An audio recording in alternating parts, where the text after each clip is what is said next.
CreepyCorner stories. Alright, so these stories all came from the same place, the dark web. One involved military footage that shouldn't exist. One started with a breakup that completely wrecked someone's life.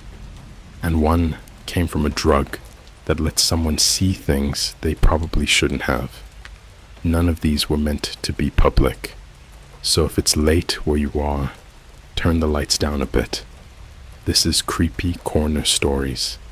And if you're still here, subscribe. Leave a like. It really helps.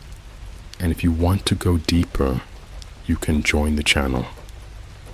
And lastly, I just want to say thank you to my amazing creepers at Tigger1971, at Dark Impulse 85, and at C Marie 724.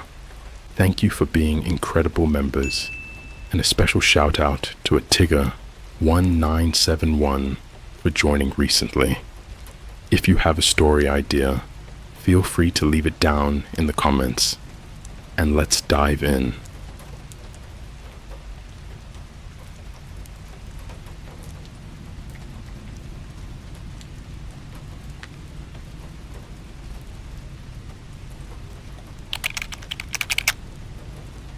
I bought restricted military footage on the dark web.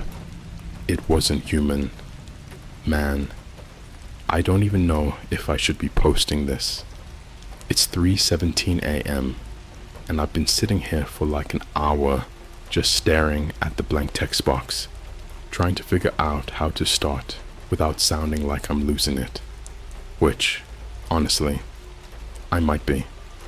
My third coffee's gone cold. My phone's buzzing with unread messages from my sister. She called twice today, left voice notes asking if I'm okay, because I ghosted our group chat. And outside, it's been raining since yesterday. Not the cozy kind, the kind that makes your windows rattle and your dog whine for no reason. I keep checking my door locks, not because I think someone's coming in, but because I don't know, because something feels off, like the air's heavier than it should be, like I'm being watched through the screen. And yeah, I know that sounds paranoid, but after what I saw, after what I bought, I almost deleted everything, wiped my hard drive, tossed my laptop, went back to pretending I never clicked that link.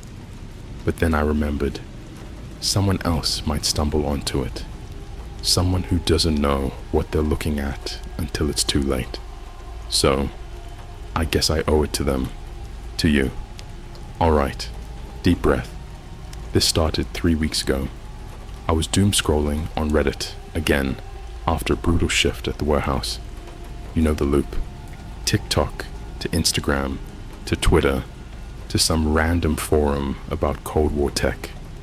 I'd been down a rabbit hole about declassified Soviet experiments, which somehow led me to a thread titled Weird Shit Found on .onion sites. Nothing serious, just urban legends mostly, but one comment stood out. Found footage labeled Project Lullaby, restricted, NATO eyes only. Looks legit. Seller claims it's from a decommissioned NATO server in Norway. Asking 0.8 BTC. No previews. I laughed. Classic dark web bait. But then I saw the replies. 2 people said they'd bought it. One said they couldn't watch past 47 seconds. The other just wrote, "Don't." And that's when my dumb brain lit up like a slot machine hitting jackpot. See, I've always been into military history. Not the guns and glory stuff. The weird, buried stuff.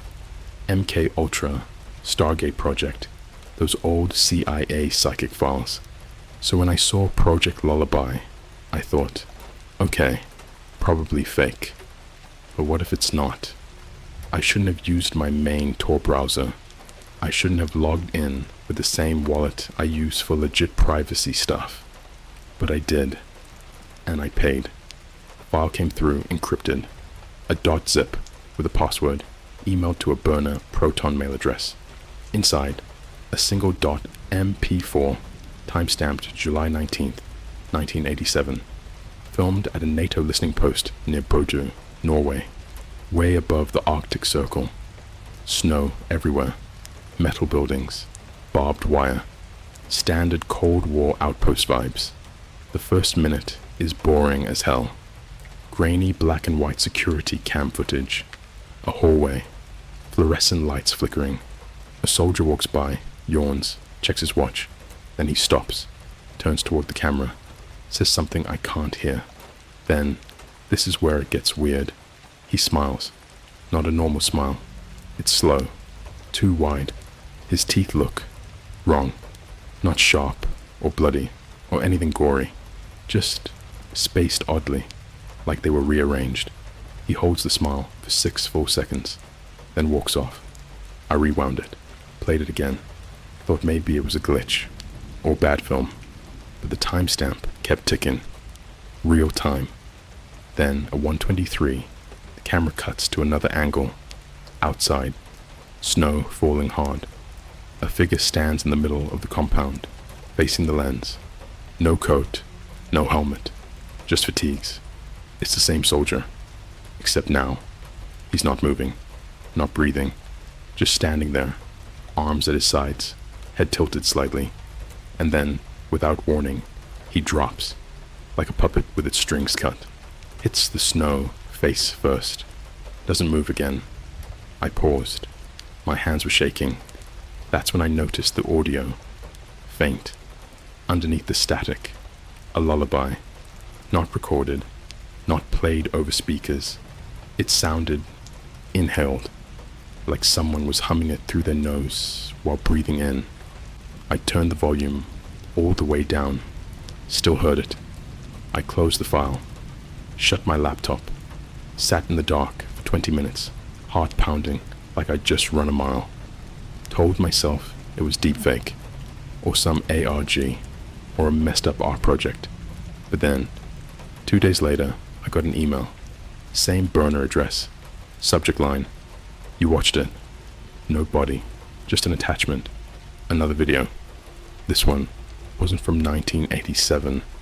It was time-stamped last Tuesday, and it showed my apartment building from the alley behind the dumpster at 2:14 a.m., the exact time I'd watched the first file. I didn't open it, but I haven't slept since. I didn't open that second video, not right away. I told myself it was a coincidence, a glitch, a phishing attempt. Maybe someone scraped my IP when I accessed the .onion site. Some script kiddie trying to scare me into paying more Bitcoin. But deep down, I knew. That timestamp wasn't random. That angle wasn't generic. It was my alley, my dumpster, my fire escape with the rusted third railing I'd kicked loose last winter. I left my laptop closed for 3 days, slept on the couch with my phone under my pillow, volume maxed, flashlight app ready, checked every window, unplugged the smart speaker, even covered the little camera dot on my microwave like an idiot. But then, my neighbor's dog started howling, not barking, not whining, howling like something out of a war movie. Long, low, trembling cries that went on for hours.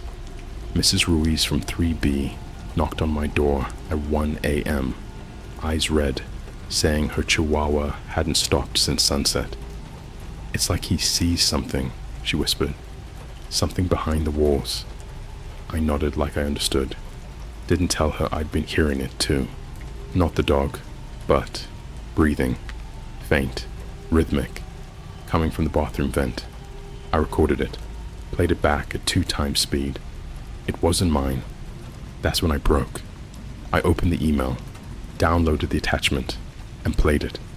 The video was only 98 seconds long, shot in infrared, grainy green and black.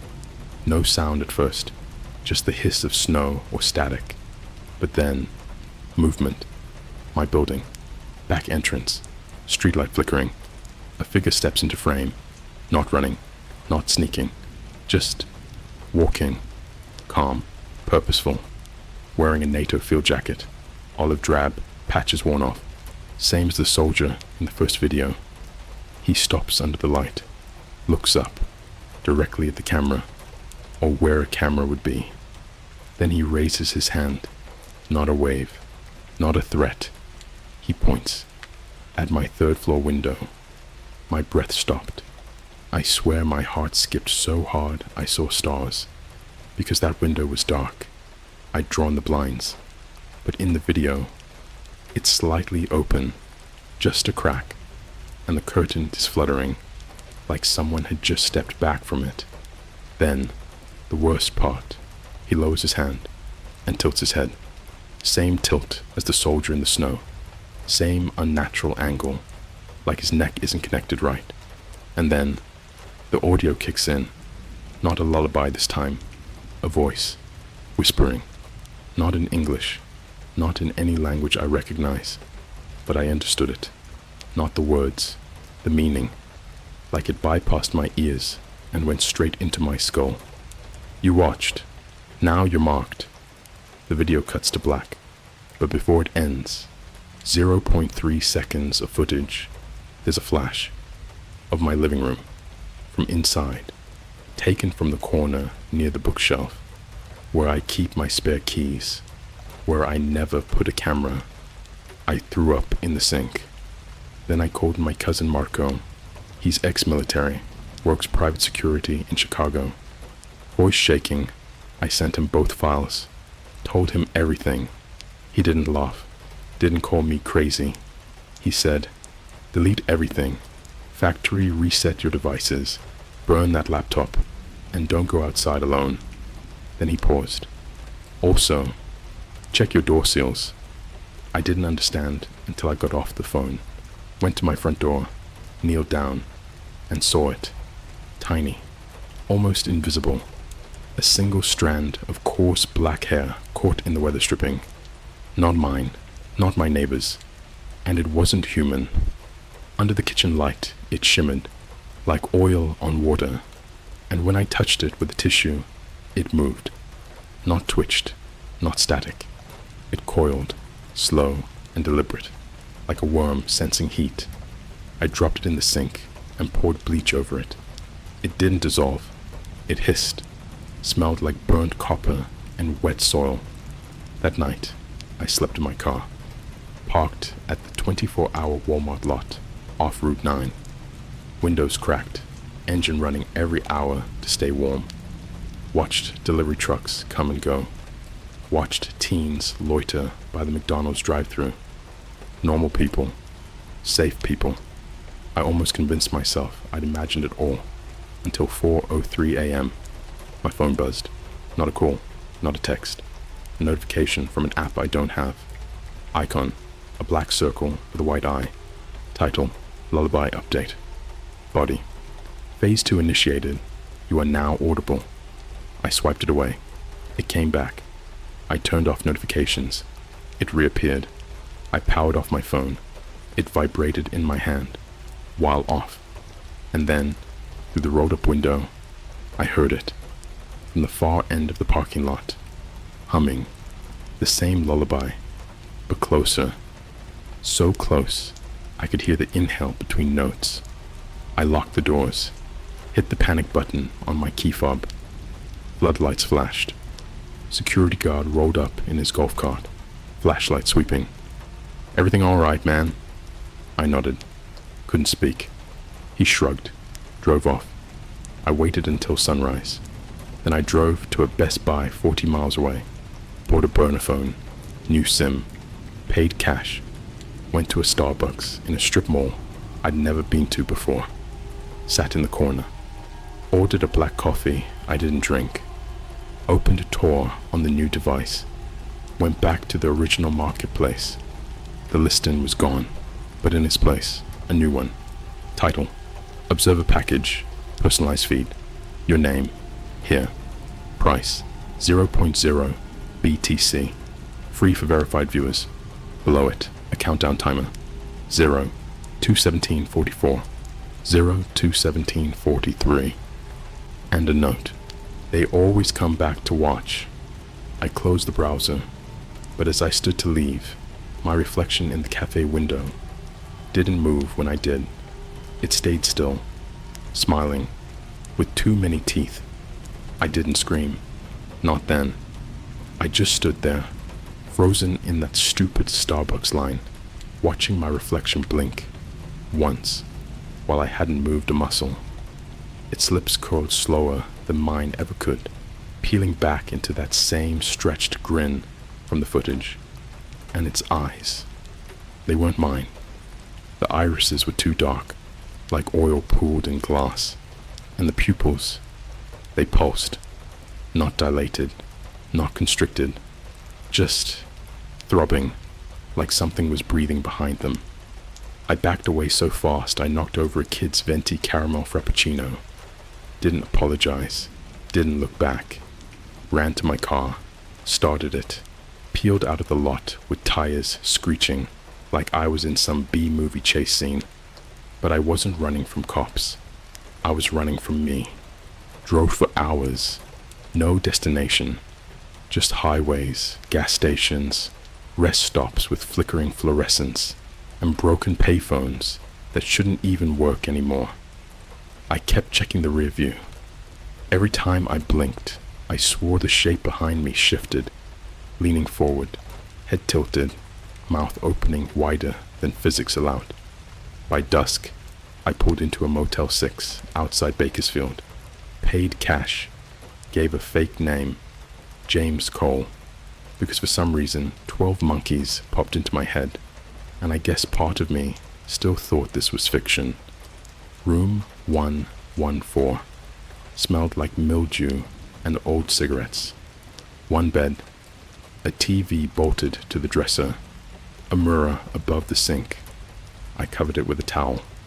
Then I sat on the edge of the mattress, hands shaking, trying to think like Marco would. If it's tracking you through devices, he'd said, go analog. Burn everything digital. Assume you're being watched. So I did. Took my phone, my laptop, my smartwatch, all of it, and smashed them in the parking lot with a tire iron I stole from a pickup truck. Buried the pieces under gravel near the dumpster. Felt stupid doing it. Felt like a lunatic. But the alternative, letting it keep seeing me, was worse. I slept with a steak knife from the diner next door clutched in my fist. Didn't dream. But I woke up at 3:33 a.m. to the sound of tapping. Not on the window, not on the door, on the inside of the bathroom wall, like fingernails. Slow, deliberate. Tap, tap, tap, tap. I held my breath, crept to the door, pressed my ear against the cheap wood. Silence. Then, a wet, clicking noise, like a tongue peeling off the roof of a mouth. I backed away, grabbed my shoes, left without turning on a light. Paid for 2 nights, only stayed 1. The next morning, I hitched a ride with a trucker heading east on I-10. Said I was broke, needed to get to Texas. He didn't ask questions, just nodded, spat tobacco into a styrofoam cup, and let me sleep in the cab. For 3 days, I felt safe. No reflections acting weird, no phantom humming, no emails from dead addresses. I almost believed I'd outrun it. Then, somewhere outside El Paso, we stopped at a Flying J. He went inside for coffee. I stayed in the cab, watching the desert stretch out under a sky so clear it hurt. That's when I saw it. On the side mirror, my reflection, but not my face. It was him, the soldier from Norway. Pale, lips cracked, eyes black and glistening, and he was mouthing words. I couldn't hear them, but I knew what he was saying. You're audible now. I slammed my fist into the mirror, shattered it. Glass sprayed across the seat. The trucker came out, startled. What the hell, man? I told him I saw a spider. He laughed, called me jumpy, but as we drove off, I caught his glance in the rear view. He kept looking at me, not at the road, at me. And once, just once, he smiled, too wide, just like the soldier. I jumped out at the next exit, walked 10 miles in 110-degree heat until my throat burned and my vision blurred. Ended up at a Greyhound station in Las Cruces. Bought a one-way ticket to Atlanta using the last of my cash. Sat in the back row, hood up, head down. Halfway through New Mexico, the bus hit a patch of construction, slowed to a crawl. That's when the passenger across the aisle turned to me. Old man, wrinkled hands, wearing a faded VA cap. He leaned close, smelled like mothballs and sweat. "You hear it too, don't you?" he whispered. My blood turned to ice. "Hear what?" I croaked. He didn't answer, just tapped his temple twice, then pointed out the window, at the road sign flashing by. Now entering White Sands missile range, restricted area. I'd never told anyone about the Naito file, never mentioned Norway, never said a word about Project Lullaby. But this man, he knew. Before I could speak, he reached into his coat, pulled out a crumpled photo, handed it to me. It showed a group of soldiers standing in front of a bunker. Snow on the ground, Norwegian flag half frozen on the pole. All of them smiling, all with the same wrong teeth, all staring directly at the camera, except one, in the back row, wearing modern clothes, my jacket, my face, but eyes hollow, mouth slack, like a puppet waiting for strings. I looked up. The seat was empty. The man was gone. His ticket stub lay on the floor. Name, J. Lullaby. Destination, nowhere. I got off at the next stop, a ghost town called Truth or Consequences. Slept under a bridge, drank from a creek, ate stale protein bars I'd stuffed in my backpack weeks ago. That night, I found a payphone, one of those rusted relics with a dangling receiver. I dialed Marco. It rang once. Then a voice answered. Not Marco. Me. My own voice. Calm. Flat. "You should have stopped watching." I dropped the phone. Ran. But as I fled, every payphone along Main Street began to ring, one after another, echoing through the empty streets, all playing the same lullaby, all breathing in on the exhale. And then, worst of all, I realized something. I wasn't running away from it. I was running toward it, because every time I closed my eyes, I saw the bunker. I saw the snow. I saw myself standing there, waiting, smiling, and humming, because it wasn't just watching me anymore. It was replacing me, piece by piece, memory by memory. And the more I ran, the more I became it. I stopped running after truth or consequences, not because I gave up, because my body started doing things on its own.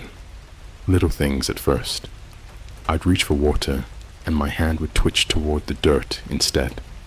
I'd blink, and for a split second, I'd see snow, not desert, not asphalt, just endless white, and that bunker door half buried in drifts, waiting. Then came the tastes. Copper, salt, burnt plastic. No food in my mouth, no blood, just flavor blooming on my tongue, like a memory I never lived. And the worst? The humming. Not outside me anymore. Inside. In my chest. In my sinuses. A low, wet drone that vibrated my molars when I swallowed. I'd catch myself doing it while walking, lips sealed, throat pulsing, air being sucked in through my nose between notes. Just like in the footage. I tried to scream once, to break the rhythm. Nothing came out. Just that same inward hum, like my vocal cords had been rewired. I hitched another ride, this time with a woman heading to Nashville.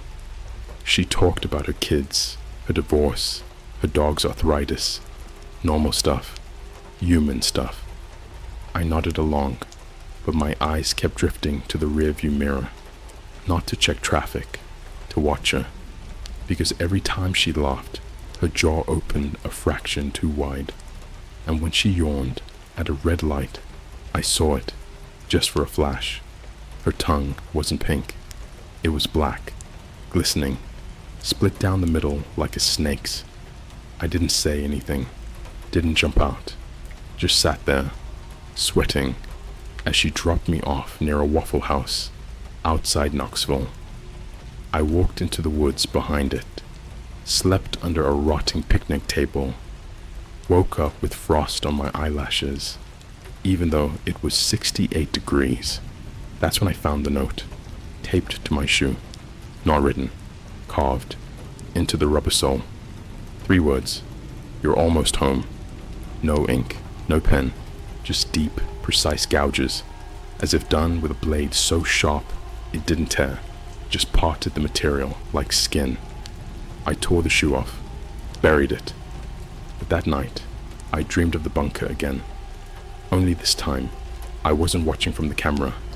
I was inside, cold concrete under my bare feet, dripping pipes, flickering bulb overhead, and a door at the end of the hall, steel, bolted, with a single red light above it, pulsing like a heartbeat. I reached for the handle. My hand wasn't mine. Pale, veins black, nails long and ridged like bone shards. I turned the knob.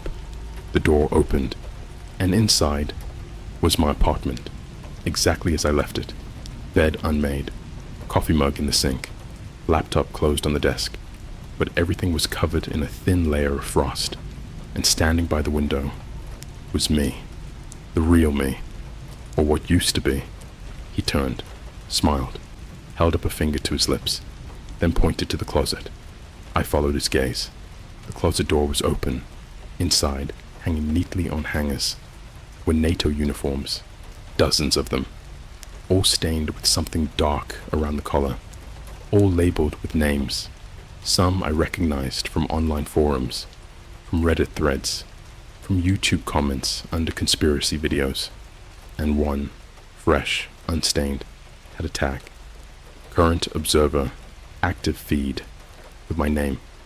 I woke up screaming, but no sound came out, just that hum, deeper now, louder, like it was coming from my bones. I knew then I couldn't hide, couldn't run. It wasn't tracking me through cameras or IP addresses. It was growing inside me, replacing me from the inside out. So I did the only thing left. I went back to the source, used the lost $200 in cash to buy a bus ticket to Dulles Airport, flew standby to Oslo, took a train north, then a rental car, paid in kroner, no ID scan, deep into Nordland County, found the coordinates from the metadata in the original file, drove until the road ended, walked 3 miles through snowdrifts taller than my waist, and there it was, the listening post, abandoned, collapsed roof, windows shattered, NATO insignia rusted off the gate, but the door to the underground bunker was open, just a crack. Warm air seeped out, and the smell, oh God, the smell, wet fur, rotting meat, and underneath it, baby powder, like a nursery left to mildew. I stepped inside. No lights, but I didn't need them. My eyes adjusted instantly, too fast, like they weren't human anymore. Hallway identical to the footage, same flickering bulb, same scuff marks on the floor. I followed it, past empty barracks, past a mess hall with plates still on the tables, frozen soup congealed in bowls, then a control room. Monitors lined the walls, all on, all showing live feeds, not from Norway, from everywhere. A bedroom in Tokyo, a subway in Berlin, a bathroom in Sao Paulo, a basement in Toronto, and in every single one, a figure stands in the corner, still, silent, watching, waiting, and on the central monitor, the biggest one, was me, walking through the bunker right now, from a camera mounted above the door. Real time. I turned, looked up. There it was, blinking red, recording. Then the screen glitched, switched to another feed. My old apartment, my real body, pale, gaunt, eyes sunken, sat on the couch, staring at the wall, mouth moving, humming, and beside him, another version of me, fresher, stronger, wearing a NATO jacket, placing a hand on the real me's shoulder, whispering into his ear. The real me nodded, then stood up, walked to the closet, put on the uniform, and smiled, too wide. I stumbled back, ran deeper into the bunker, down a stairwell, metal steps groaning underfoot. At the bottom, a steel door, same as in my dream, red light pulsing. I pushed it open. The room beyond was circular, walls lined with shelves. On each shelf, hundreds of VHS tapes, Betamax, hard drives, USB sticks, even wax cylinders, all labeled, all dated, all marked, lullaby, observer feed, and in the center of the room, a chair, strapped down, wires dangling from the headrest, and sitting in it, a man, or what was left of one, skin stretched tight over bone, eyes milky white, mouth sewn shut with black thread, but his chest rose and fell, and from his throat came the lullaby, not sung, forced, like his lungs were being pumped by something inside him. He turned his head, slowly, painfully, looked at me, and his eyes cleared, just for a second, enough to recognize me, enough to beg. Then the thread on his lips twitched, pulled tighter, and his eyes clouded over again. I backed away, but the door slammed shut behind me, locked, from the inside, and then, a voice, not from the man, from the walls, from the vents, from inside my own skull. You've completed the cycle. Observer becomes observed. Now you feed the next. I felt it then, a pressure in my chest, like something uncoiling, stretching, taking root. My fingers curled, my jaw ached, my tongue thickened, splitting at the tip without pain. I tried to fight it, but my body wasn't mine anymore. It never was. It was just a vessel, a temporary host, and now it was ready. I walked to the shelves, picked up a blank hard drive, plugged it into the console, and began uploading, not the footage, myself, every memory, every fear, every late night scroll, every gas station coffee, every panicked breath in a Walmart parking lot, all of it, encoded, packaged, listed, on a marketplace no one should ever find, but someone will. They always do, because curiosity is the hook, and loneliness is the bait, and the lullaby. The lullaby is the trap. I'm writing this now, from the chair, from the bunker, from the feed. My hands are shaking, but not from fear, from transmission. This post, it's not a warning, it's an invitation. You're reading it because you want to know, because part of you wonders, what if it's real? What if I could just see it? Go ahead, search the dark web, find the listing, pay the price, watch the footage. I'll be waiting, in your reflection, in your dreams, in the silence between your breaths. And when you hear the hum, don't stop. Keep watching, because the moment you look away is the moment it takes you. And trust me, you won't even feel it happening. You'll just wake up one day, smiling too wide, and humming on the inhale. I don't remember falling asleep, but I woke up standing in my old apartment, not the dream version, not the bunker copy, my place, the one with the IKEA couch, the cracked tile by the fridge, the stupid neon live, laugh, love sign my ex left behind. Everything exactly as I'd abandoned it 3 weeks ago, except for the dust. Thick, undisturbed, like no one had breathed here in months. And yet, the coffee pot was warm, steam still curling from the spout. I touched it, not hot, just body temperature. like someone had just poured a cup and walked away. I turned. My reflection in the microwave door wasn't mine. It was him, the replacement. He blinked, slow, deliberate, then raised his hand, not to wave, but to point at the hallway, at my bedroom. The door was closed. It had never been closed. I never closed it. Said it made the place feel smaller, but now it was shut, tight, and from underneath it, light, not electric, not phone glow, a soft, pulsing amber, like candlelight, but wrong, too steady, too alive. I stepped forward. My feet didn't make sound, not because I was being quiet, because the floor didn't register my weight, like I wasn't really there. I reached for the knob. It turned on its own. The door swung inward, and inside, it wasn't my room. It was the bunker.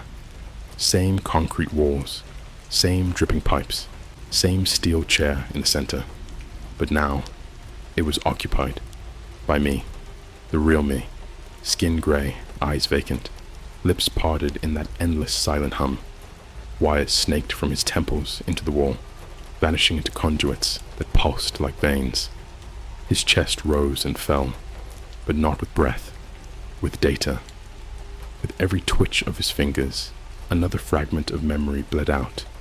My childhood birthday, my first kiss, the time I got lost in O'Hare Airport at age 9, crying near gate B12 while a janitor gave me a granola bar.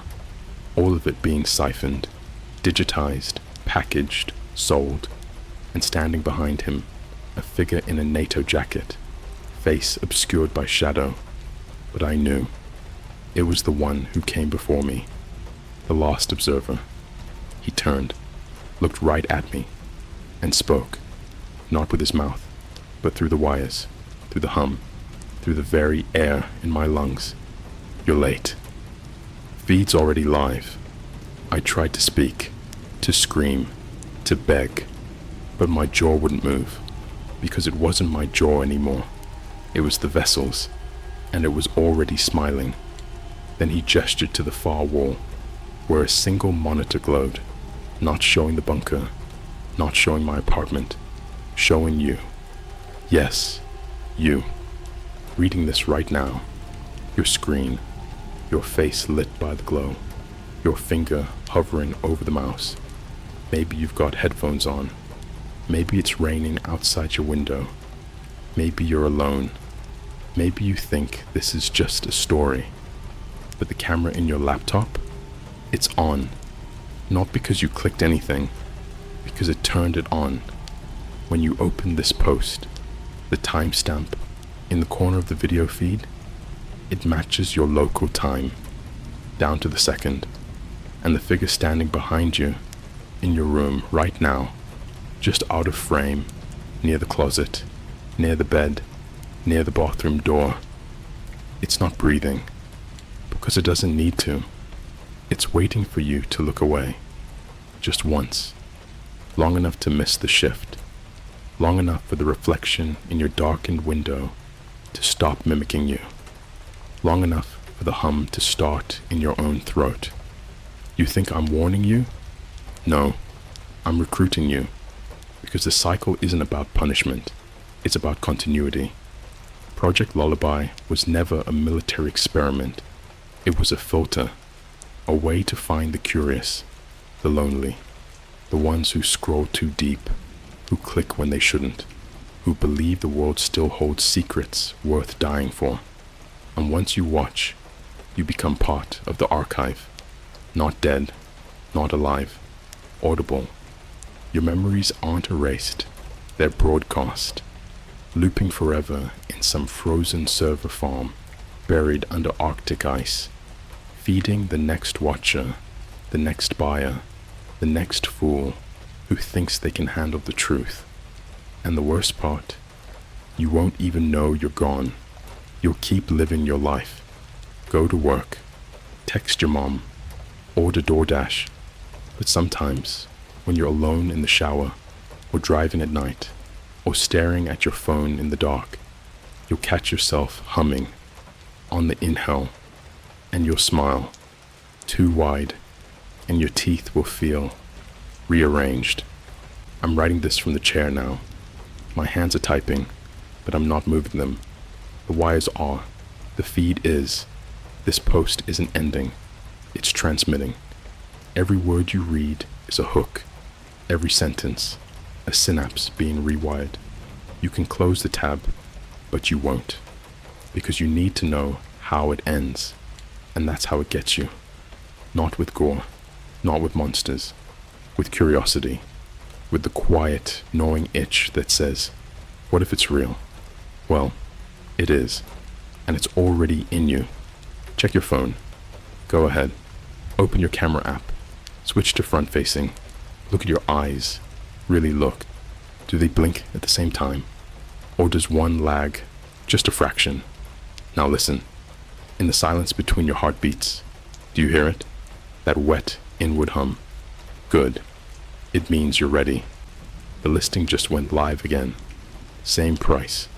Same file. But this time, it's labeled with your IP, your name, your face, and the preview thumbnail. It's you, watching this, right now. Don't look away. Don't close the tab. Keep reading. Keep watching. Because the moment you stop is the moment it finishes taking you. And I'll be waiting in the feed, smiling, humming, ready to welcome you home. Post auto-deleted by moderator. User account terminated. Hard drive wiped remotely. Warning. This thread has been flagged by multiple security agencies. Do not attempt to reconstruct or share content. If you are reading this, it is already too late.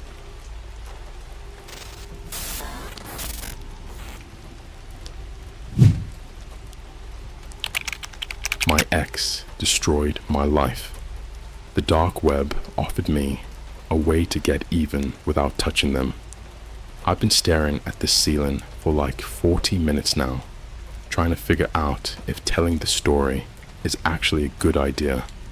It's late, like way late, and the rain just started coming down in that weird sideways pattern that makes everything feel off. I've got this half-cold Starbucks on my desk and 2 unread group chats from people I don't even talk to anymore. My brain's in that tired but wired state where everything feels too loud and too quiet at the same time. I guess it's the perfect time to confess something. You ever date someone who felt like they were way out of your league? Like you're the extra in a movie and somehow the lead actress decides you're the guy? That was me and M. I was the quiet kid, the tech nerd, the guy who wore hoodies in July and stayed up coding weird little side projects for fun. She was the one everyone noticed the second she walked into a room. Long legs, piercing laugh, always the center of attention at every party. And yeah, we met at one, some rooftop thing back in college. I was there because my roommate dragged me, and she was there lighting up the whole damn place like a human sparkler. And somehow, we clicked.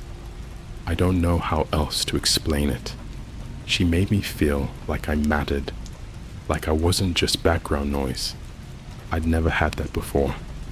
We stayed up late talking about music, road tripped to nowhere, spent hours lying in bed planning our future, like we had any idea what we were doing.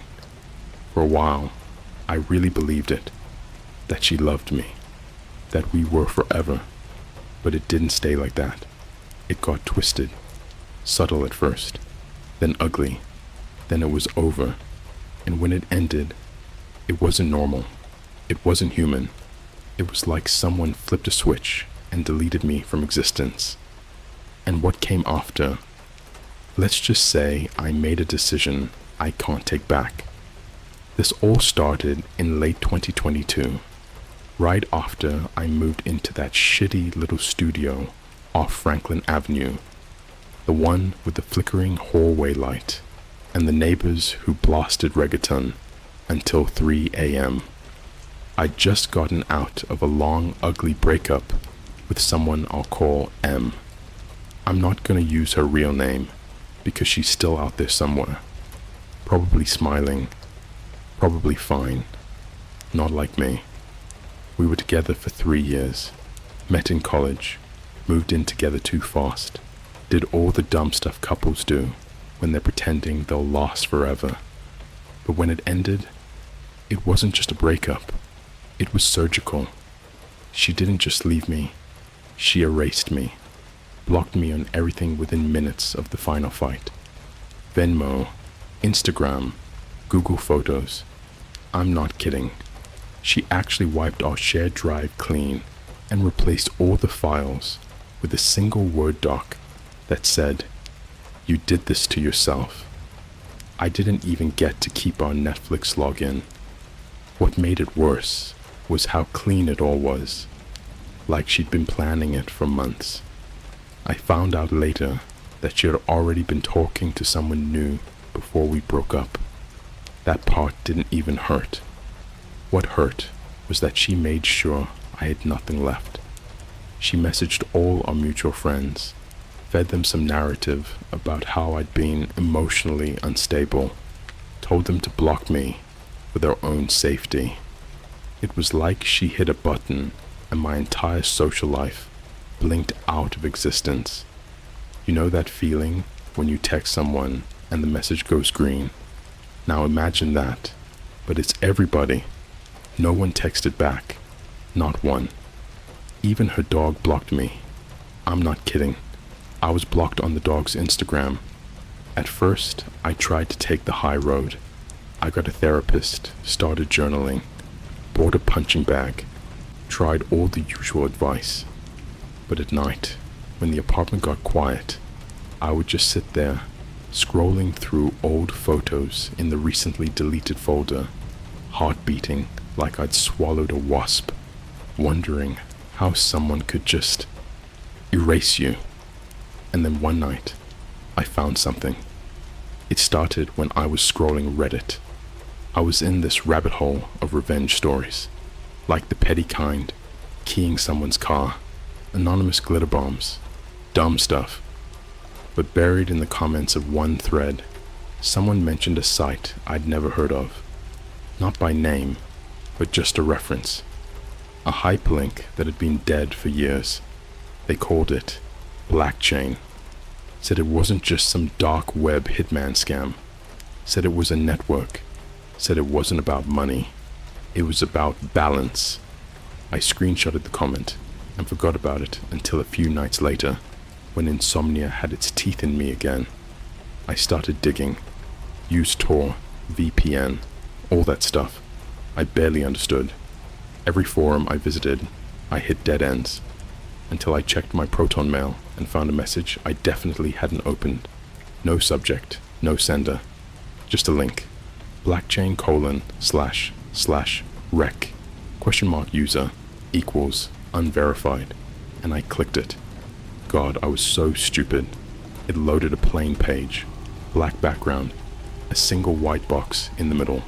The words, "Request a correction," no instructions, no branding, just that phrase. I don't know what came over me. I typed her name, just her first name. Then I hesitated and typed, "She destroyed everything I built. Make her feel it." There was no confirmation button, just the cursor blinking, like it was waiting for more. So I kept going. She left me with nothing, ruined my reputation, lied to everyone, made me invisible. Still no send button. Then I blinked, and the text was gone. In its place, correction in progress. My browser froze.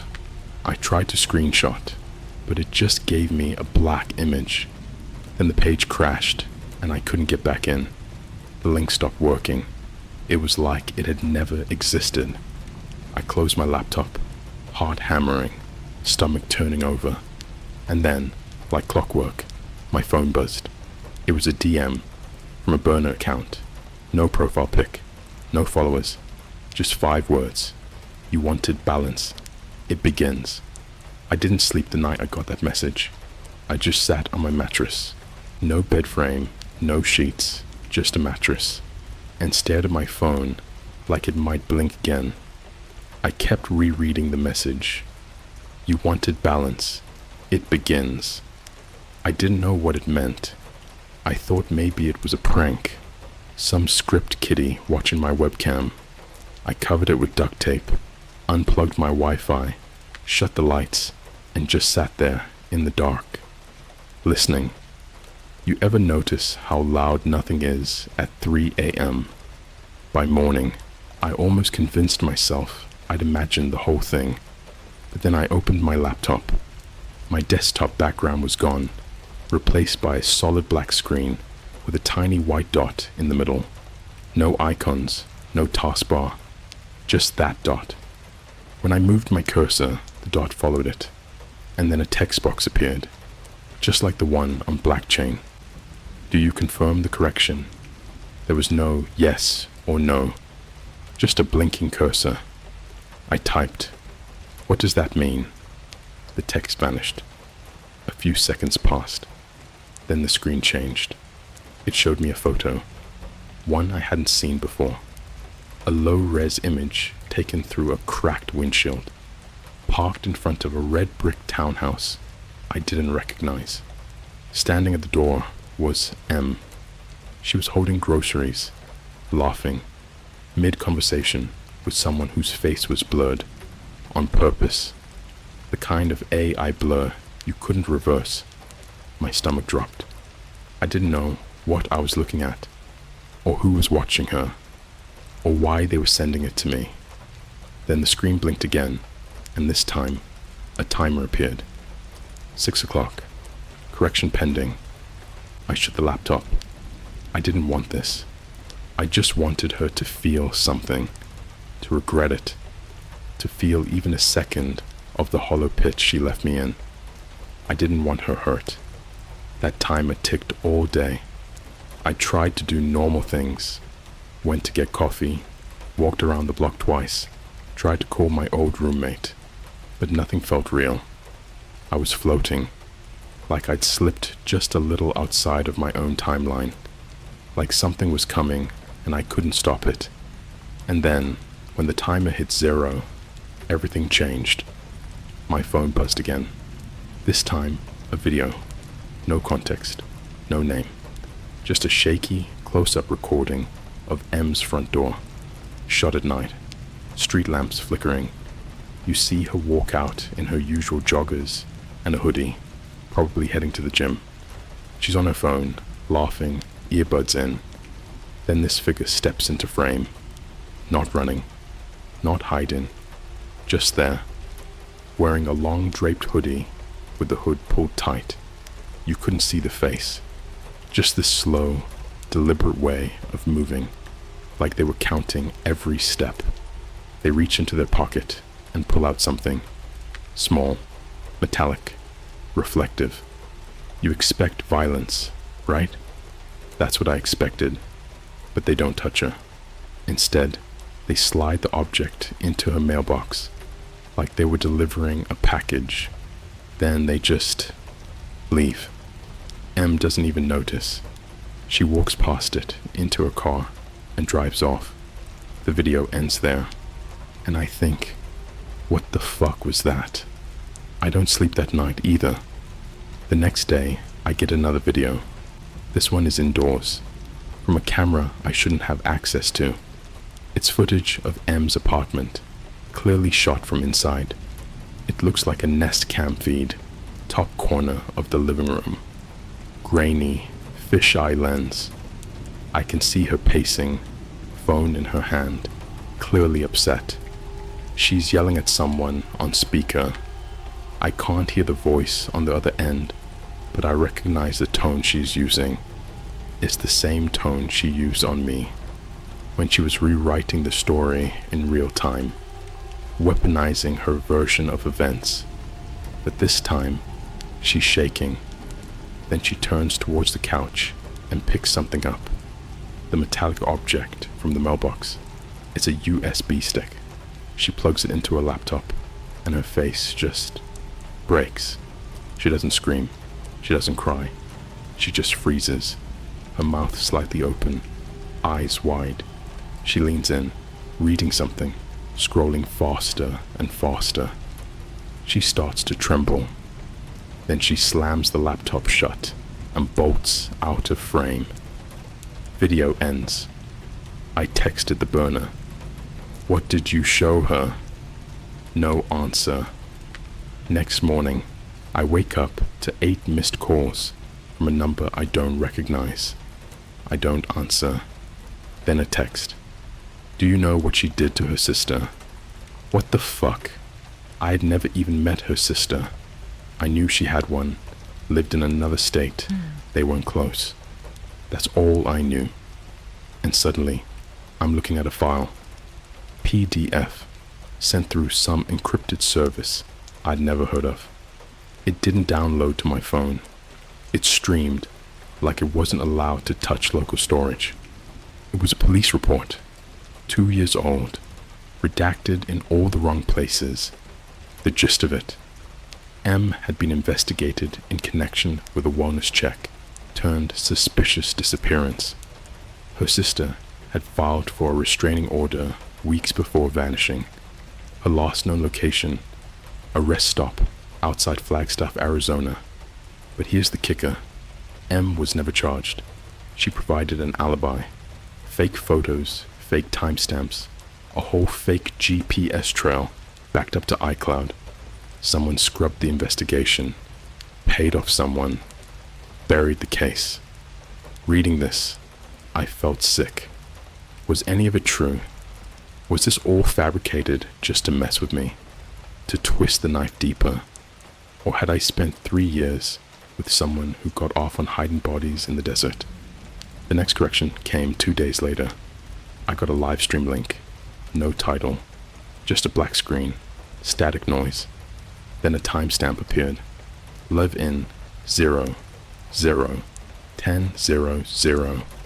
My hands were shaking so hard, I dropped my phone twice, trying to set it upright. 10 minutes later, the stream went live.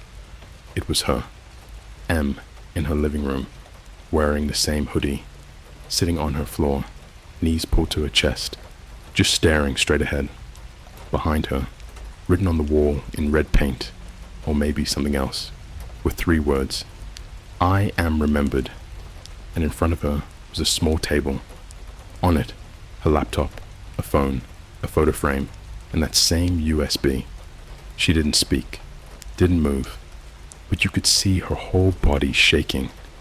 Then the chat box on the stream lit up, and hundreds of anonymous messages started flooding in. Not random users, not bots, names, people she knew, co-workers, professors, old flings. Her fucking mother's name appeared, and each message was a confession. Not hers, theirs.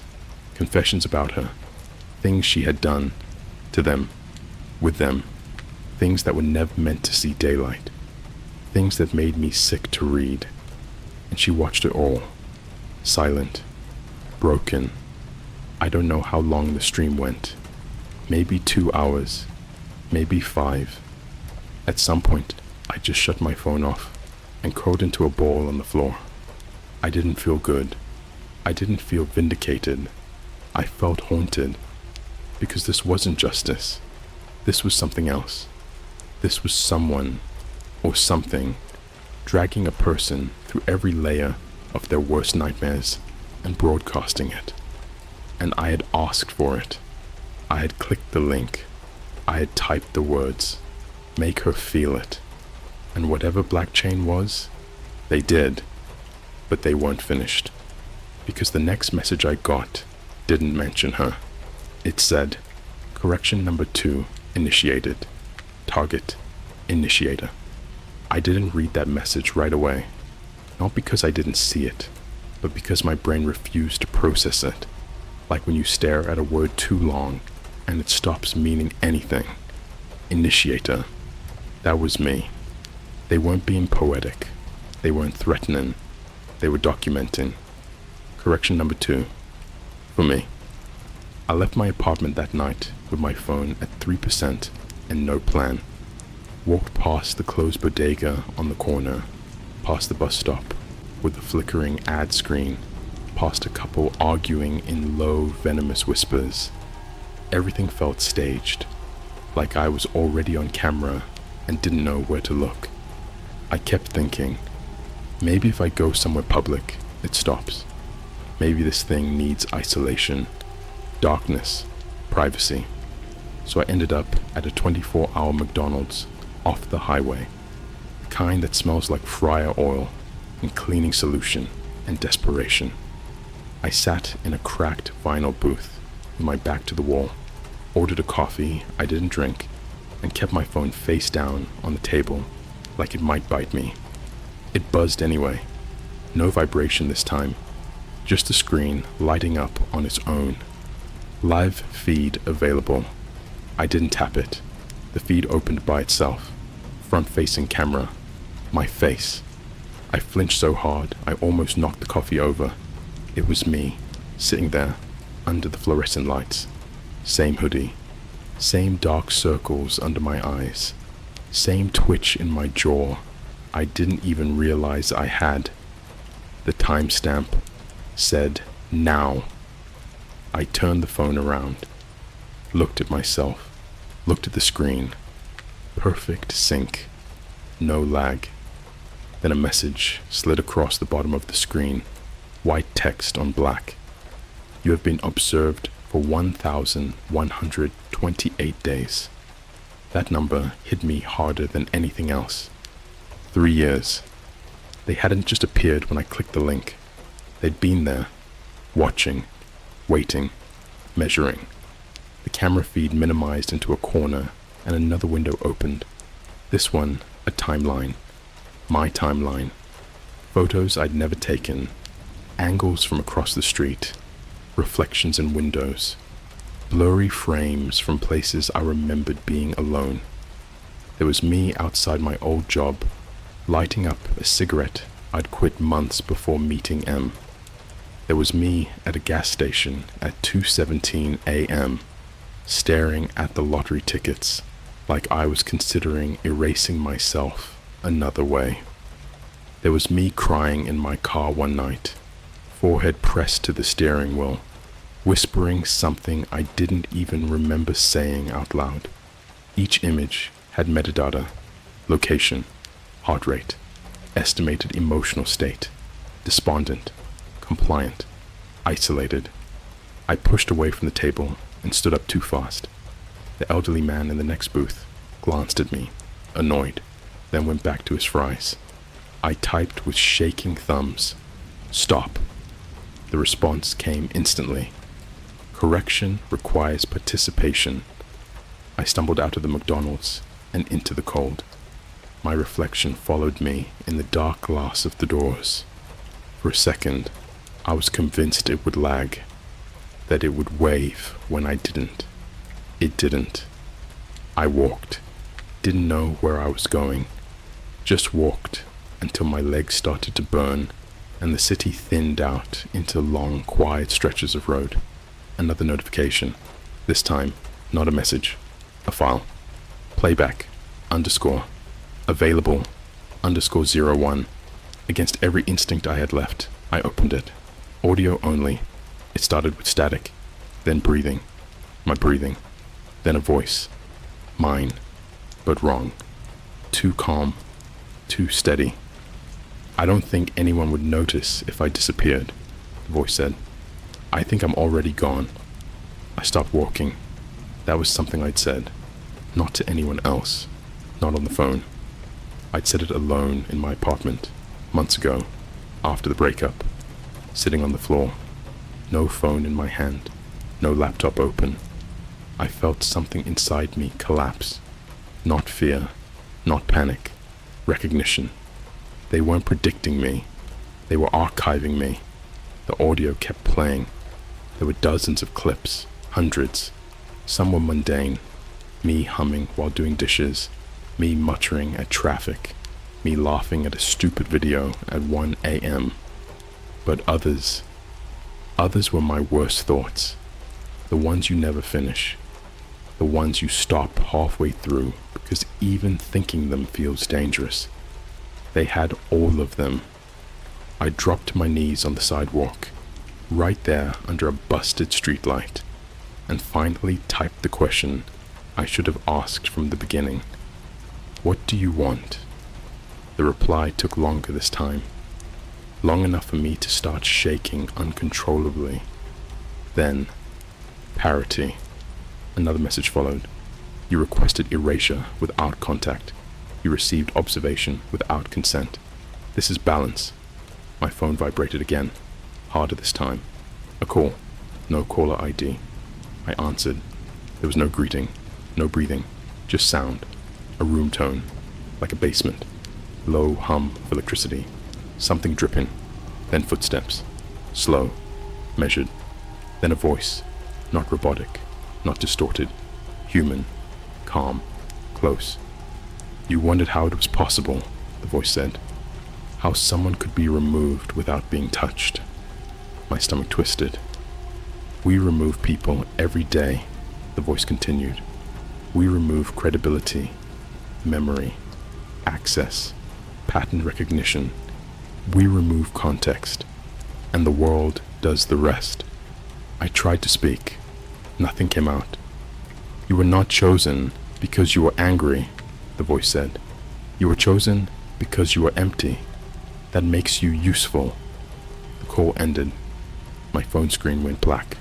When it lit up again, there was a single notification from my bank. Account status. Restricted. Then another. From my email. Unusual activity detected then. LinkedIn. Instagram. My old college alumni portal. Locked. Logged out. Flagged. I watched, helpless, as my digital self unraveled in real time. Password resets I hadn't requested. Security alerts I couldn't verify. Accounts I relied on quietly slipping out of reach. And then came the final notification. A calendar invite. No sender. Just a date. 2 days from now. Location. My apartment. Title. Correction review. I'm writing this now from a borrowed laptop at a motel off the interstate. The kind with stained carpets and a Bible in the drawer and a buzzing ice machine outside the door. I paid cash. I left my phone in a trash can 10 miles back. I don't know if it helped, because as I type this, the cursor pauses sometimes, just for a second, like it's waiting, like someone else is watching the words appear. And I keep thinking about what they said, that they don't touch you. They don't have to, because once you're seen deeply enough, once everything you are is mapped and measured and remembered, there's nowhere left to hide. It's about what they ask me to do, and what happens if I say no. The motel room was already wrong when I walked in. I didn't notice it at first, not consciously. Everything looked like it belonged. The nicotine yellow walls, the crunchy sheets, the dead roach belly up near the mini fridge. But the second I locked the door and sat down on the edge of the bed, I realized the TV remote didn't have batteries. The phone cord had been cut, clean, like with shears. And worst of all, the room had no mirror. There was a spot where one had clearly been. The wall still bore the outline, like a tan ghost, but it was gone, removed. And that wasn't normal. They knew where I was. Of course they did. Throwing away my phone was a performative little tantrum. I understood that now. They hadn't been following me. They'd been inside me since the start, not through implants or spy gear or sci-fi bullshit, through data, metadata, habits, predictive analysis. People don't realize how loud their lives are, how much you give away by existing. I didn't sleep. Couldn't. When the sun started bleeding through the blinds, I checked the clock. 7:49 a.m. Correction review was at 8. On the dot, the room phone, yes, the cut one, rang. I let it ring 5 times before picking up. No one spoke. Then the dial tone shifted, warped into a high-frequency hum that drilled straight into the center of my skull. And in that sound, layered just below hearing, were words. I can't explain how I heard them. It wasn't normal hearing. It was like they were inside my thoughts, vibrating through my teeth. Not a voice, more like a pressure that shaped itself into meaning. You are still useful, but usefulness must be proven. Correction must continue. Then silence. The line went dead. I stared at the phone for what felt like hours. I didn't move until my stomach growled so loud it scared me. There was a bag on the nightstand. I hadn't seen it before. Plain brown paper. No branding. Inside was a burner phone, a folded piece of paper, and a protein bar. The paper had a name on it. A real name. Not a screen name. Not an alias. I didn't recognize it, but under the name was a simple line of text. She's made 5 others vanish. Then, balance her. For the first 10 minutes, I just sat there with the name in my hand, reading it over and over, waiting for it to mean something, hoping it would unlock some sense of clarity or outrage or morality. It didn't. Instead, the burner phone lit up. GPS coordinates. No sender, no timestamp, just a blinking red dot over an apartment complex a few miles away. I should have thrown it in the toilet, but I didn't. I got in a rideshare, cash tip, hoodie up, and told myself I wasn't doing anything. I was just looking, just confirming. The apartment building was beige, forgettable. 3 stories, gated parking, buzz-in entry. The kind of place you drive by 100 times and never notice. The red dot on the phone pulsed stronger when I approached. Unit 3, B. I stood outside it for a long time. There were wind chimes on the doorknob, little ceramic ghosts. They moved slightly, even though there was no breeze. Then the door opened. I didn't knock. She opened it anyway. Mid-30s, blonde, calm face, blue eyes like a cracked glacier. She didn't look surprised to see me. In fact, she stepped aside without a word. Let me in. The inside of her apartment was freezing. No sound, no music, no TV, but everything was clean, uncomfortably so, not lived in, sanitized. She walked into the kitchen and poured 2 glasses of water, set them on the table like we were old friends, then sat down and waited. I sat across from her. She smiled. I knew it would be you, she said softly. I didn't know what that meant. I didn't ask. She reached under the table and slid over a folder. Manila. No label. Inside were photos. Not of me. Of them. 5 women. Different ages, locations, backgrounds. But all had one thing in common. Each had vanished over the last 7 years. Quietly. No headlines. No manhunts. No bodies. One of them looked young. Too young. She saw my expression. They were going to tell, she said, voice flat. I couldn't speak. I did it clean, she added, like that made it better. No mess, no suffering. They just stopped existing. And then she said it. You don't have to touch them to kill them. You just have to disconnect them.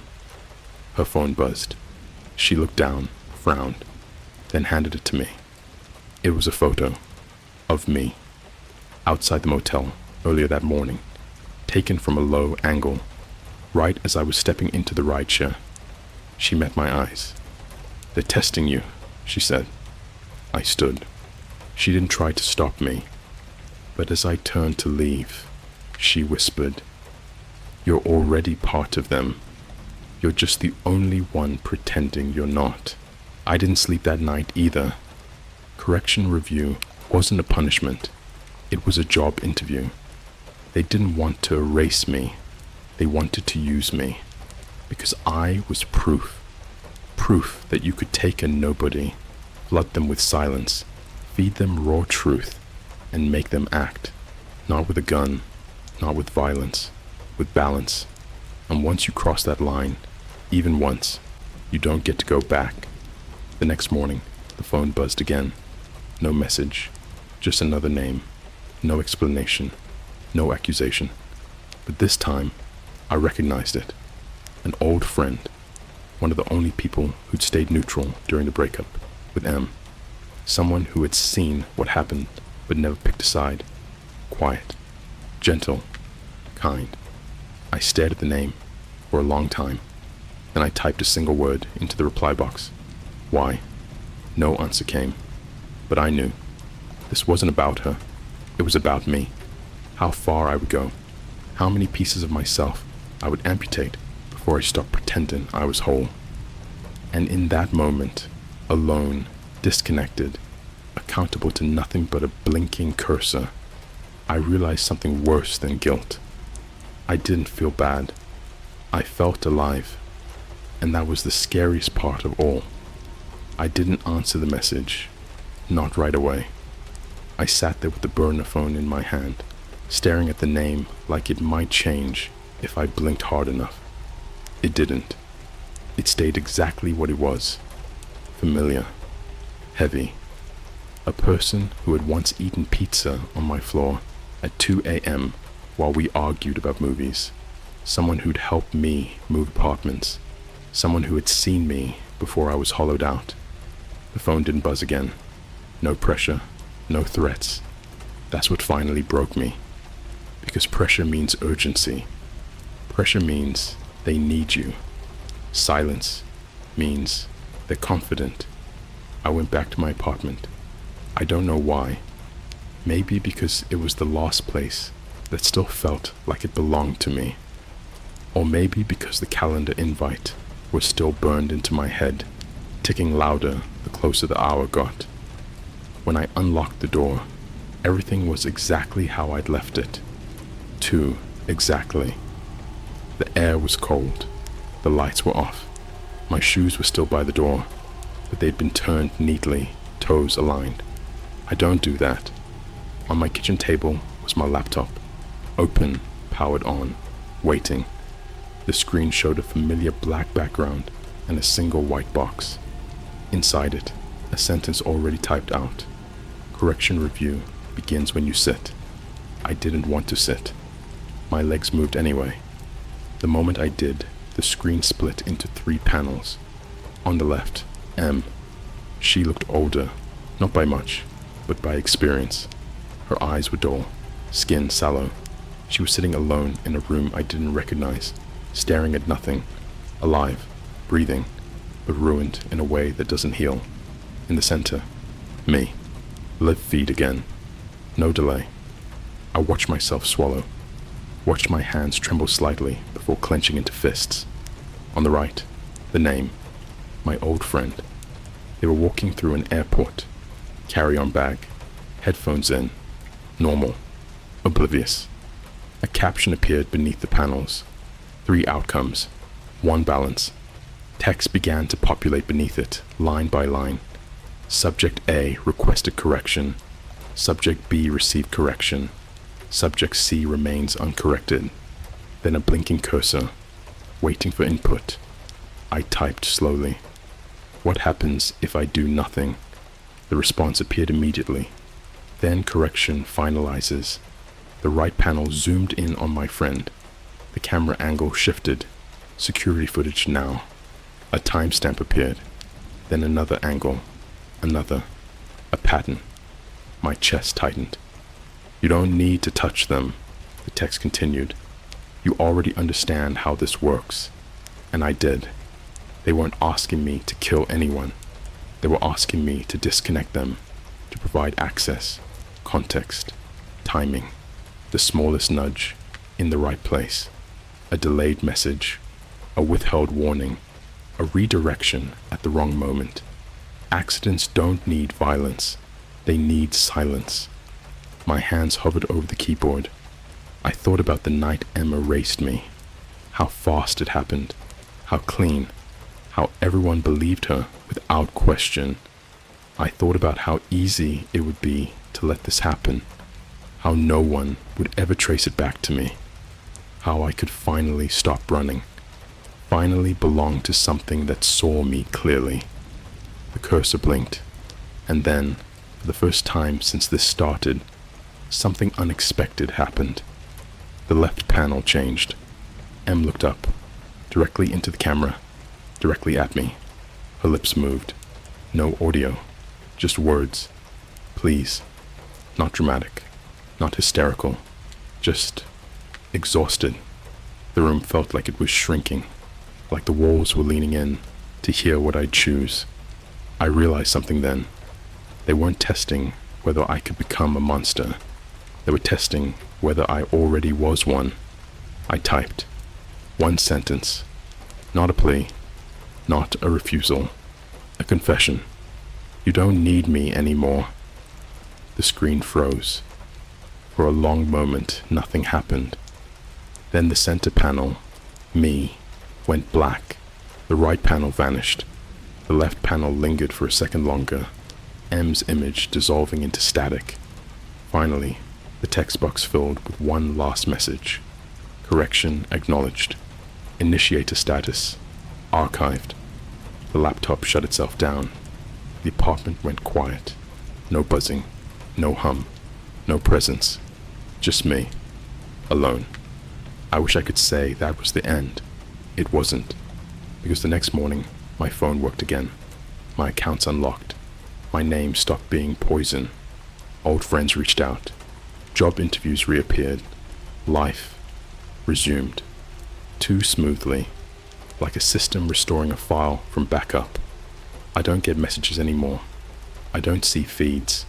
But sometimes, late at night, when I'm scrolling aimlessly and the rain hits the window just right, I'll see something flicker. A comment that disappears before I can reread it. A notification that clears itself. A stranger who holds eye contact 1 second too long. And I know. They didn't erase me. They kept me, archived, as proof. Because now I understand the most important rule. You don't need the dark web to destroy someone's life. You just need to know where they're fragile. And once you know that, you'll never unknow it. And neither will they.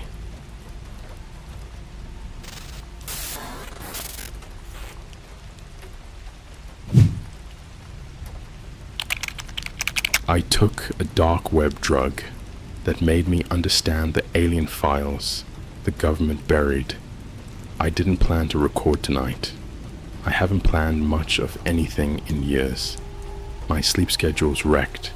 My hands still shake if I go too long without caffeine or something stronger. And the rain outside my apartment sounds exactly like the interrogation room vent used to. Same rhythm, same metallic whine that crawls into your head when you're alone with your thoughts too long. People always ask when things went wrong. I can pinpoint it down to a single week. I used to work federal, field office, not glamorous, mostly paperwork, digital surveillance, chasing dead ends while pretending you're doing something meaningful. I believed in it though. I really did. I thought I was one of the good ones. Then I found out my wife had been sleeping with my partner. Not a fling, not a mistake. 15 years of friendship, shared cases, inside jokes, family dinners, rotted straight through. I don't want to justify what happened next. I just want you to understand that when it finally broke, it didn't snap clean. It tore. There was an argument, then another meeting that was supposed to clear the air. Only one of us walked away. Another colleague, someone I trusted, someone who knew how the system worked, helped bury the truth deep enough that it never surfaced. Officially, it was an accident. Unofficially, I was finished. I lost my badge, my career, most of my friends. What I didn't lose was the guilt. That stayed. That and the addictions that crept in when sleep stopped coming naturally. So yeah, that's where I was when I started spending nights online, scrolling until sunrise, drifting through forums and encrypted chats I had no business being in anymore. Old habits don't die, they just go underground. Which brings me to the thread. It was close to 1:30 a.m. when I found it. I remember because my phone buzzed with a low battery warning, and I ignored it like I ignore most warnings now. The forum wasn't indexed. You had to know someone who knew someone. It looked ancient, white text on black, no avatars, no likes, just timestamps and handles that felt deliberately disposable.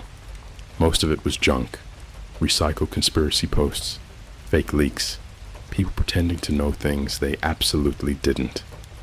Then there was a post titled, "Non-human data requires non-human processing." No emojis, no bait, just a wall of text written by someone who clearly understood classified formatting, redaction brackets, reference numbers, the kind of language you only see if you've sat through briefings you're not allowed to remember. The author didn't claim aliens landed or that the government was run by lizards. Instead, they said something far more unsettling. The data is real. The problem is the human brain lacks the correct interpretive framework. They compared classified alien files to corrupted archives, complete, intact, but unreadable without the right decompression tool. And then they dropped the name of that tool, Ayin. At first, I thought it was metaphorical, a code name, some machine learning model, but buried halfway down the thread was a link, dark web, onion address, time locked. Alongside it, dosage notes, side effects, a warning that felt less like liability protection and more like a confession. Once you understand, you can't go back to not understanding. I should have closed the tab. I'd ruined enough lives already, including my own. Instead, I copied the link, because there was something about the way the post was written, clinical, restrained, almost apologetic, that reminded me of reports I used to file. The kind you write when you know nobody's going to act on them.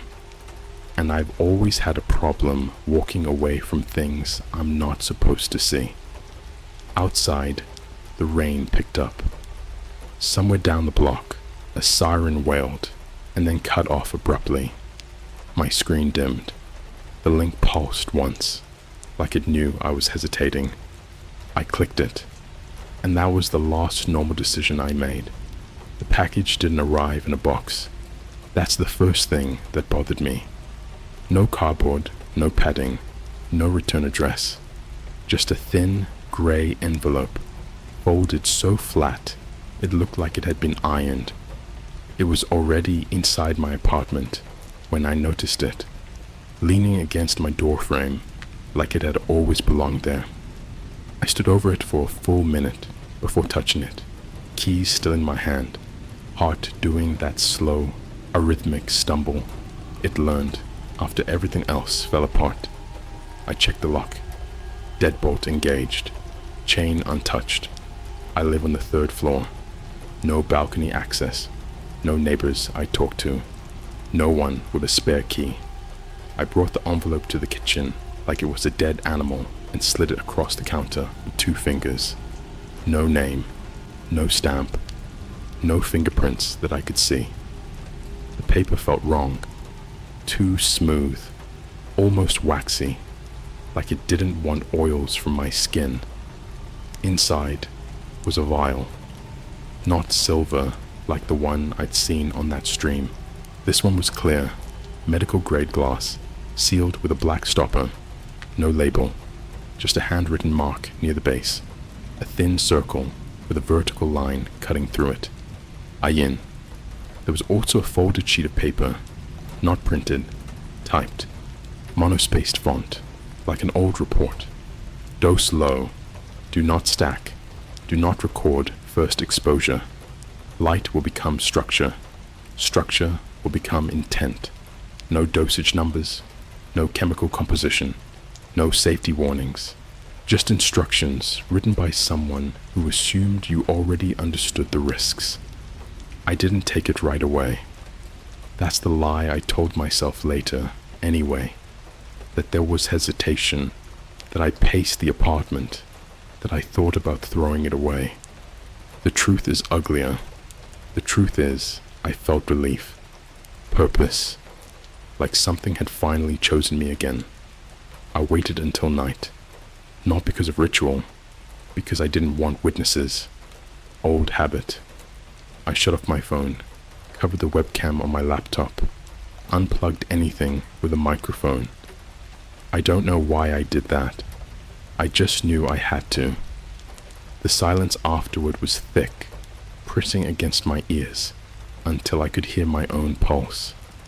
The liquid inside the vial was colorless, but it moved wrong, too slowly, like it resisted gravity.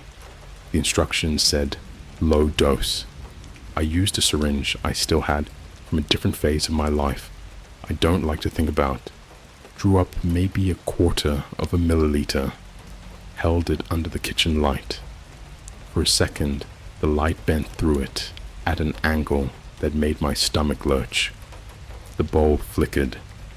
I remember thinking, very calmly, that the apartment wiring couldn't support that kind of distortion. I injected it into my arm.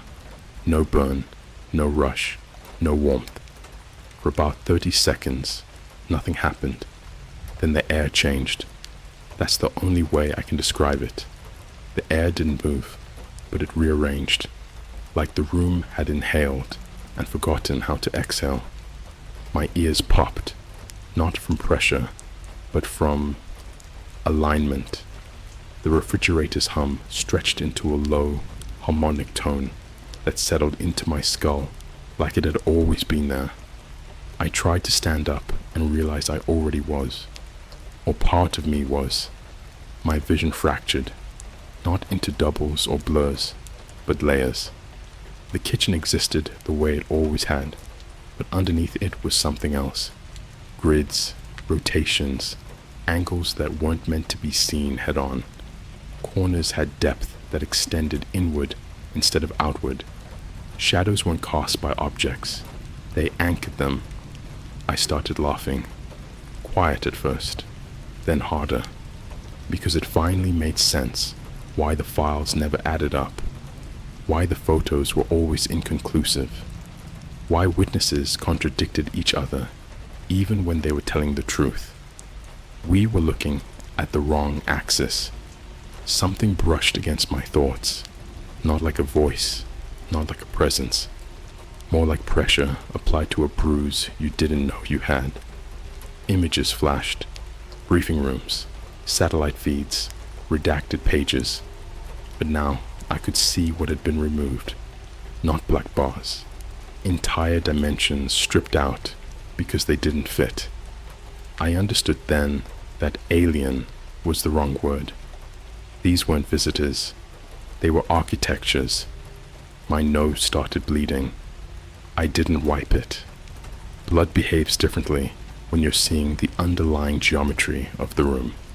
It falls along preference lines, clinging to invisible curves before hitting the floor.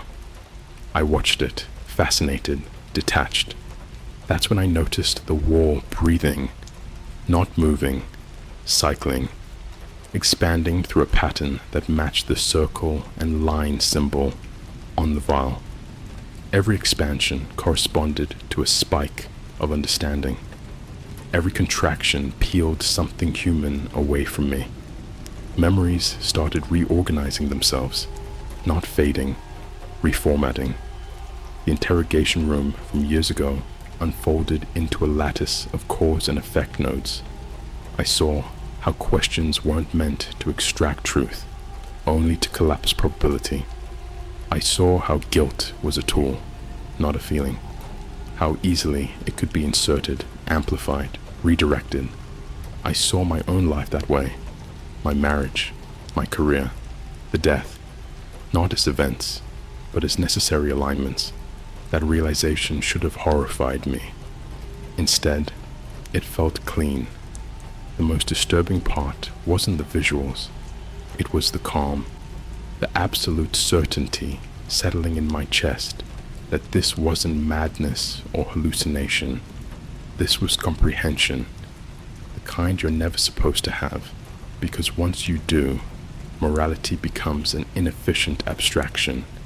Something outside the apartment shifted. I don't mean I heard a noise. I mean the space beyond my walls updated, like a file being accessed remotely. The window darkened, not with night, but with depth. I understood, without being told, that whatever the government had buried wasn't hidden out of fear. It was hidden out of mercy. Because now that I could read the structures, I could also see where they intersected with us, with cities, with crowds, with patterns of disappearance that suddenly weren't random at all. My phone vibrated on the counter. I had turned it off. The screen lit up anyway. No notification banner, just a single line of text, white on black. You are parsing successfully. I don't remember falling to the floor. I don't remember how long I stayed there, staring at the ceiling as it folded inward like origami designed by something that hates symmetry. I do remember one final thought before I blacked out, a thought that still wakes me up some nights, cold and shaking. This wasn't a drug, it was a handshake. And somewhere, something noticed. I didn't wake up. That's the first thing I need you to understand. There was no moment where my eyes fluttered open and I gasped like in a movie. Consciousness didn't return. It recompiled, like my mind had been shut down improperly and booted back up with corrupted files reordered by priority. Time was wrong when I came back online. The digital clock on the stove said 6:42, but the light outside the window was late afternoon gold, thick and dusty. My body felt pre-used. Muscles sore in patterns that suggested movement I couldn't remember authorizing. I was on the bathroom floor. The mirror above the sink was cracked, not shattered, just fractured in a spiderweb that radiated from the center like something had pressed outward from the other side. I didn't remember breaking it. What I did remember was knowing why it broke. I stood up slowly, testing gravity like it might have changed the rules while I was gone. My reflection looked almost normal at first glance. Same face, same hollow eyes. But the longer I stared, the more the misalignments crawled out. My pupils weren't centered. They tracked independently, lagging behind my thoughts by a fraction of a second. When I tilted my head, the reflection corrected itself a beat too late, like a low bandwidth feed. I smiled. It didn't. That's when the panic should have hit. The screaming, the denial, the desperate need to call someone. Instead, I felt irritation, like noticing a typo in a document you didn't write but are now responsible for. I showered. The water traced paths along my skin that felt pre-selected, as if my body had grooves I'd never noticed before. Every droplet followed invisible contours, pooling briefly at junctions before sliding off. I watched it with clinical interest, cataloging deviations.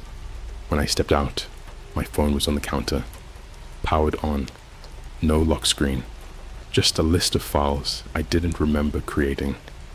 Dates stretched back years, some in the future. Folder names that looked like coordinates, case numbers that didn't match any database I'd ever used. One folder was labeled with my wife's name. I didn't open it, not because I was afraid, because I already knew what was inside. Instead, I scrolled to the most recent file, a video, time-stamped while I'd been unconscious. I hit play. The footage was from my laptop webcam. The angle was wrong, tilted slightly downward, like someone had adjusted it with care. I was in frame, standing perfectly still in the center of the living room, eyes open, mouth relaxed, not blinking. I stood there for nearly 6 minutes. Then I spoke, not like myself. No filler words, no hesitation. My voice was flatter, tuned to a cadence that made my skin crawl. Hearing it now, I was explaining something, structures, overlaps, thresholds, using terms I'd never learned, but somehow understood instantly as I listened. At one point, I turned my head sharply to the side, as if responding to something off camera, and nodded. I don't remember that. The video ended with me stepping forward and reaching directly toward the lens. The feed cut out mid-motion. I sat down hard on the couch, heart finally catching up with reality, not racing, sinking, dropping into a pit of recognition that this wasn't a psychotic break. This was aftercare. The rest of the day passed in fragments. I tried to leave the apartment and found my hand stopping inches from the doorknob, seized by a pressure that wasn't pain, but instruction. I understood without words that I wasn't meant to be outside yet. The city was unoptimized, so I stayed in. That night, the messages started. Not emails, not texts. Interfaces I didn't recognize, lighting up on devices I didn't own. Old tablet in a drawer. Smart TV I never connected to Wi-Fi. Even the microwave display flickered, numbers rearranging themselves into sequences that made my teeth ache. They weren't threats, they weren't commands, they were corrections. Every message referenced something I'd thought was random in my life. A missed call, a delayed flight, a chance encounter at a gas station years ago. They showed me how none of it was chance, how each event was a nudge, a micro-adjustment guiding me toward this state, toward usability. I started seeing it everywhere after that.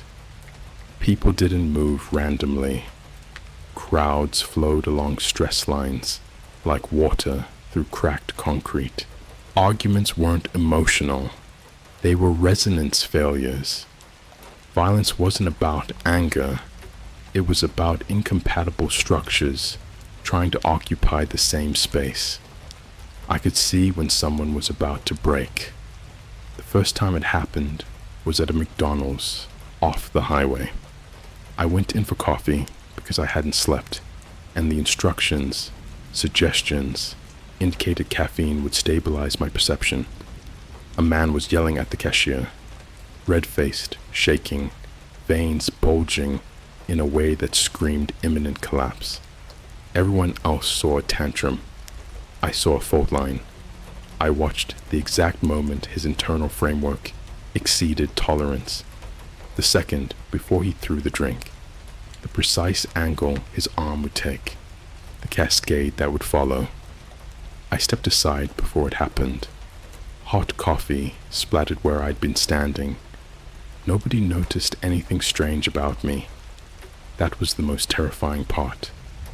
Back home, I found another folder on my laptop, newly created, labeled Intersections. Inside were photos, surveillance stills, street cams, elevator mirrors, reflections in windows. Me, present in places I didn't remember going. Always just outside the main action, always observing. In several images, other figures were present, blurred in a way that wasn't motion, occluded, like the camera itself refused to acknowledge them fully. I could though. I recognized them the way you recognize someone you've never met, but somehow trust. Not allies, not enemies, operators. That night, I dreamed for the first time since taking iron. Not images, schematics, vast, overlapping frameworks layered over the planet, like invisible scaffolding. I saw where humanity sat within it, not at the center, not at the bottom, but wedged awkwardly between systems never meant to account for us. And I saw what happens when we interfere. I woke up knowing something irreversible had been done to me. I wasn't a whistleblower. I wasn't a victim. I wasn't even a participant. I was a lens. And lenses don't get to decide what passes through them. And where I learn what happens to lenses that start asking questions. The first sign they were aware of me wasn't a knock on the door. It was the absence of noise. You don't notice how loud the world is until it suddenly goes quiet in a way that feels curated. Traffic outside my building dropped to nothing. No engines, no distant sirens. Even the electrical hum in the walls faded, like the city itself had been muted. I stood in the middle of my living room and listened to the sound of my own blood moving, not metaphorically, literally. I could hear it routing through vessels like fluid in clear tubing, following pathways that were never meant to be conscious. Then my phone rang. No number, no blocked ID, just a blank space where identity should have been. I answered without thinking. The voice on the other end didn't introduce itself. It didn't need to. "You're active," it said. "Not awake. Not alive. Active. Like a node." I leaned against the wall and slid down until I was sitting on the floor. My legs felt optional lately, like accessories I could detach if the geometry demanded it. "You weren't supposed to survive first contact," the voice continued, calm and exhausted in a way that told me this conversation had happened before, just not with me.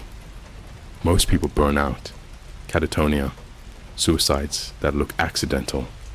You adapted. I laughed, a short, broken sound that scraped my throat raw. "That wasn't contact," I said. "That was onboarding." Silence on the line, not dead air. Processing. "You still think they're the primary intelligence," the voice said finally. "That's concerning." I closed my eyes, and the apartment re-rendered itself behind my eyelids. Walls peeling back into layered models, space folding into annotated corridors. I could see where the signal originated, not a location, but a jurisdiction. A blind spot designed into the infrastructure, like a tumor grown deliberately. "You've been lying to yourselves," I said. "They're not in charge. You're just middle management." The call ended. At the exact same moment, my front door unlocked itself. I didn't move. I didn't need to. 3 men entered. No insignia. No visible weapons. Their faces were carefully forgettable. Features averaged down to statistical anonymity, but their outlines were wrong. Their bodies intersected space with the stiffness of mannequins dragged through water. I saw the implants immediately, not hardware. Patterned absences in their neural frameworks, places where something had been removed to make room for compliance. They weren't agents, they were containers. One of them spoke, lips barely moving. "You're coming with us." I tilted my head, watching how the light refused to land on his eyes properly. "No," I said. "You are." The air thickened. I didn't touch them. I didn't have to. I adjusted the room's tolerances by a fraction, nudged a load-bearing assumption about physics just enough to make it incompatible with their presence. One man vomited blood instantly, collapsing inward like his skeleton had been misfiled. Another screamed as his arm twisted along a curve that didn't exist a second ago, joints reorganizing themselves into something that could no longer support muscle. The third stayed standing, barely. He stared at me with an expression I recognized from years ago, from interrogation rooms and briefing failures. Understanding without acceptance. You don't know what you're doing, he whispered. I stepped closer. I could smell the ozone coming off his skin, hear the microscopic panic firing through his remaining, unedited neurons. I know exactly what I'm doing, I said. I know what you are doing. You've been feeding them misaligned inputs for decades, sanitizing the data, filtering the structures so they don't realize how fragile you are. His jaw trembled. They will correct this. Yes, I agreed. They will. I reached up and placed 2 fingers against his temple. I didn't kill him. I showed him. I let him see the overlays, the planetary lattice, the choke points, the population clusters that only exist to stabilize larger equations. I let him see the truth buried beneath every so-called alien file, that humanity isn't being studied, it's being used as insulation. He collapsed, sobbing, mind shattered not by fear, but by comprehension, the kind that leaves no room for denial.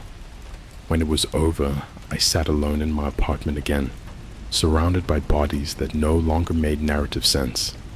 I knew they'd be erased, cleaned up, folded into statistics and sealed reports. I also knew something else. This wasn't a containment failure. It was a test. My devices lit up in unison. Screens I didn't own. Interfaces I couldn't name. A single message propagated across every surface, every reflection, every shadow, thick enough to hold information. Viability confirmed. Lens promotion pending. Outside, the city noise returned all at once, slamming into the building like a wave. Cars, voices, life, resuming as if nothing had happened.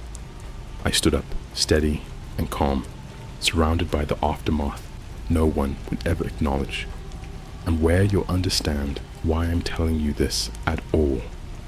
I stopped marking days after that. Calendars assume continuity.